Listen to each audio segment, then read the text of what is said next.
So, in other news, you guys, I'm sure remember the Parkland shooting at the Marjorie Stone Douglas High School, where that piece of filth walked in and murdered all those kids and was allowed to do so by the Broward coward. But the Broward coward wasn't the only failure in law enforcement involved in this case.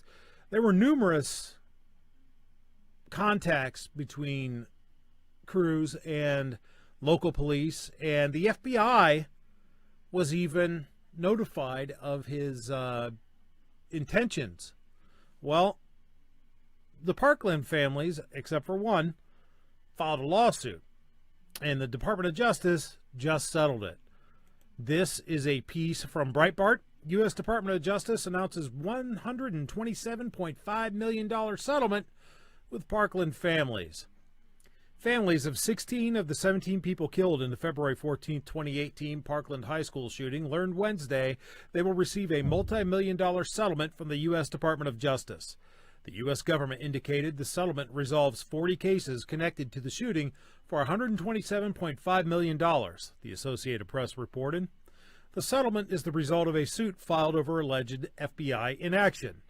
About 5 weeks before the February 14, 2018 shooting, an FBI tip line received a call saying a former Stoneman Douglas student, Nicholas Cruz, had bought guns and planned to, quote, slip into a school and start shooting the place up, unquote, the AP noted. But there allegedly was no follow-up on the call, which means the FBI in South Florida was not told about the call and Cruz was not contacted by the agency. The family of Parkland victim Gina Montalto was the one family that decided not to take part in the lawsuit, the AP explained. You know, I railed when this happened against the lack of accountability for government agencies for the failures that led to this. And, on the one hand, I'm glad to see that there's something, even though, what's the government care? It's not their money, it's ours. On the other hand, I also know that no amount of money is going to bring their kids back, and no amount of money is going to heal the hole that's left in these families' lives.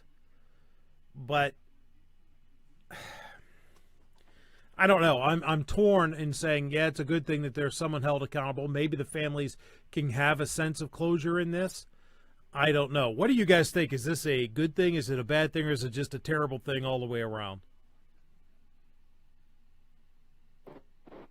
Blood money. Unless there was, a heads rolling in the various agencies that failed to do their jobs, it wasn't, justice for these kids. I say that's a fair assessment. You guys have any opinion out in the chat? Sound off. If any of you guys here on the panel have an opinion on it, please feel free. I can understand suing somebody for their negligence, especially when it's a government agency that is funded with our tax dollars and supposed to be held responsible, held to a high standard. They're there to, serve and protect. However, all I see this as just, money get moved. The real person paying is the taxpayers, not really these people. If the people responsible lost their jobs, were blacklisted from ever getting a government job, lost their pensions, I don't care if they were 6 months away from retirement. If they want to send a clear message to these people, they need to affect them in a way that now they have to go out in the private sector and work like the rest of us. No more cushy government jobs with all these cushy government benefits and the government being their shield, the government paying for their lawyers, the government paying the settlements, the government works for us. So in a way, I don't support suing the government because you're just suing yourself. Didn't you hear Joe on the campaign trail? Yeah, I heard him on it. Yeah, he said that here in Michigan. On the other hand, I understand the principle behind doing it, and I can understand why somebody does it. I don't think it's really as effective as putting these people out of business. If you're the supervisor responsible, you might, even if you weren't there, you might be responsible for this person. Maybe you pay a penalty. If you're the person who did this, who failed to act, then definitely. And like I said, blacklist them. They can never get a government job again. They've got to go and work like the rest of us, because there's too many entitled government employees out there with too much security, too much protection. And we're paying for this. So I think in order for it to work, you have to send a real clear message. Do your job or you're gone forever, period. And there's no golden parachute. There's no nothing. That fund you paid into, you lost it. I don't care. My tax dollars paid for that. My tax dollars added to that. My tax dollars provided you with this job where you get every Columbus Day off. All right. So I guess I'm a bitter taxpayer. Maybe that would be my new YouTube channel name if I have to start up another channel, Bitter Taxpayer. That's actually pretty neat. Let's well, see. Well said, Squib. Well said. New York Outcast. I think it's New York Outcast. Who is that out there? Yeah, New York Outcast says, real accountability? Squib must be drunk. RTAC agrees with you. Wasted taxpayer money as no person was held accountable. Yeah, the more I'm thinking about it, the more I'm actually leaning that way. It would have been, this is just, here, shut up and go away. That's all it is. Yeah, that's the problem. And it's not just with government. It's society as a whole right now. There is no accountability. No. Everyone's afraid to say something's going to offend somebody. Everyone's afraid to do something's going to offend somebody. And there's no accountability in this world right now. And we're just seeing it. It's even more magnified on the government side. Is you can't, what repercussions do you have? Are you going to fight the conglomerate that controls everything? I mean, I agree with Squib. Repercussions. Yeah, it's going to be hard, but there's got to be repercussions. And I like the idea of, hey, you do this, you lose your pension, you're no longer available to get a government job. And maybe if you want to keep doing this job, you start doing your job. So, yeah, I agree with, well said, Squib. When they had that crime up here at Oxford High School, a week later, the parents are in school board meetings and the board's sitting up there on stage. They had it like in an auditorium and the parents are there and the parents are addressing them one at a time and they're demanding their jobs and these people are sidestepping it. None of them stood up and said, I'm going to step down. I'm going to do the right thing and resign because this happened on my watch. Ultimately, the buck stops here. None of them were willing, because school board members are freaking wealthy.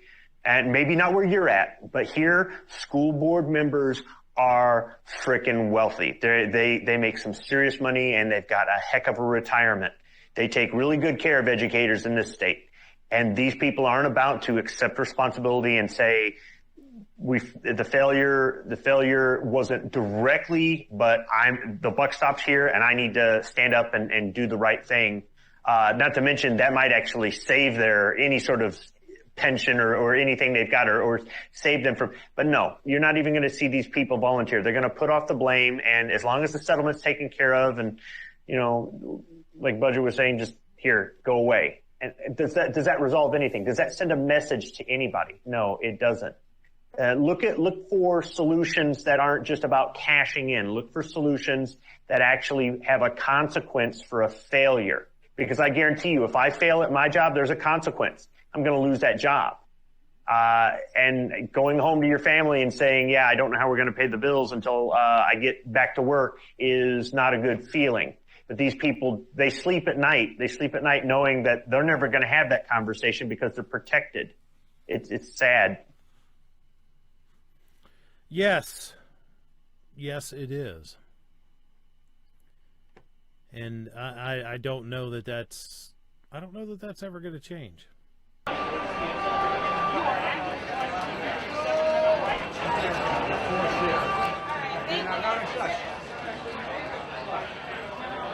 Support the second. And just like right now, video flyer, that's not free speech. From the very beginning, I have a shotgun, I have 20 days, 12 days, my son's hunt, guess what?